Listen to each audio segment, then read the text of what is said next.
Hello, Alan. Hey Steve, how are you? Good. Thanks for doing this. Alan, would you just say a little bit about yourself and what you're up to in this world as we get started? Sure, absolutely. From North Carolina originally, grew up as an Episcopalian in Asheville in the mountains, and then did my undergrad in economics at Clemson.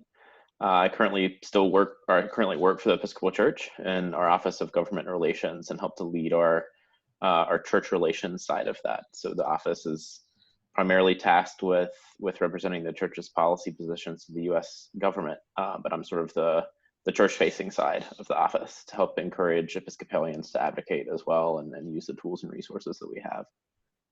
Great. So, in your gifts, experience, perspectives, what are some things that come into play as you think about dealing with a time as challenging as the one we're Yeah, so part of my work with the Office of Government Relations, and I've been grateful for my supervisor Rebecca Blatchley for her encouragement in this, is exploring the concept of civil discourse and how we have conversations with one another.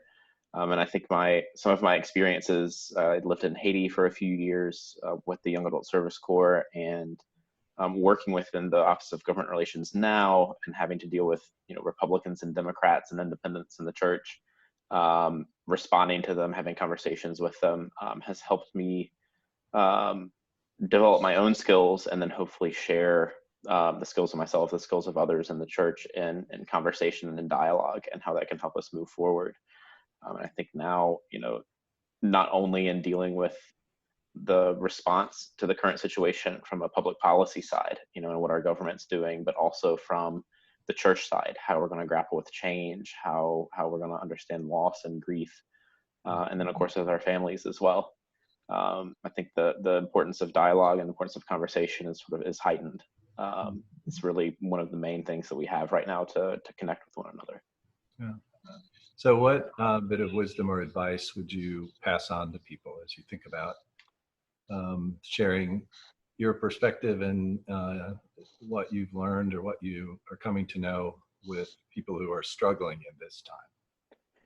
Yeah, I like that question, and what comes to mind is, through promoting our civil discourse material for the past couple of years, people often think, oh yeah, this will be useful when I'm stuck with my family at a Thanksgiving table, and we're going to have contentious conversations. And so there's sort of this anxiety of being together with those close to us, and wanting to avoid tough conversations. And I think now all of a sudden, it seems to me we're in a place where we are closer to one another, even in our physical distance.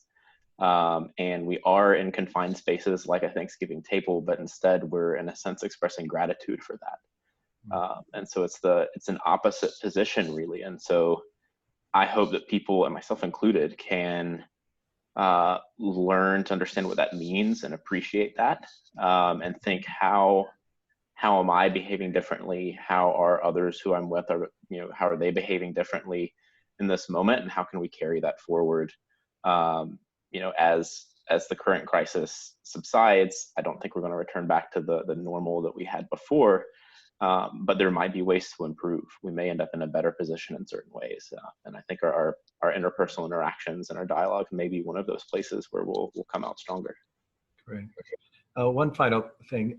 Is there a question that kind of continues to loop through your heart, your thinking, your spirit that's just captured your sense of right now? The thing that's on my mind, I don't know that it's necessarily a positive one, but just the anticipation for loss, and grief that I think we're going to face moving forward, from people to organizations, parts of our organization and our way of life. I mean, certainly some of these things we may need to let go of and aren't helpful, but there is going to be some real loss there. And I think it's going to be a challenge for us to grapple with that. But sort of the hope and opportunity I see is, even in the church likely experiencing loss, we're also an entity that is prepared for it. We're capable of it. We have a vocabulary, a nature of speaking that I think can be of value to the broader community, the broader country, in this moment. Great. Well, thank you very much for taking this time. I know you've been displaced and kind of settling into a new place with transitions that are going on because of the pandemic, and I really appreciate getting a chance to hear from you and talk with you. So thank you. Absolutely. It's great to speak with you again. It's good to be connected. All right.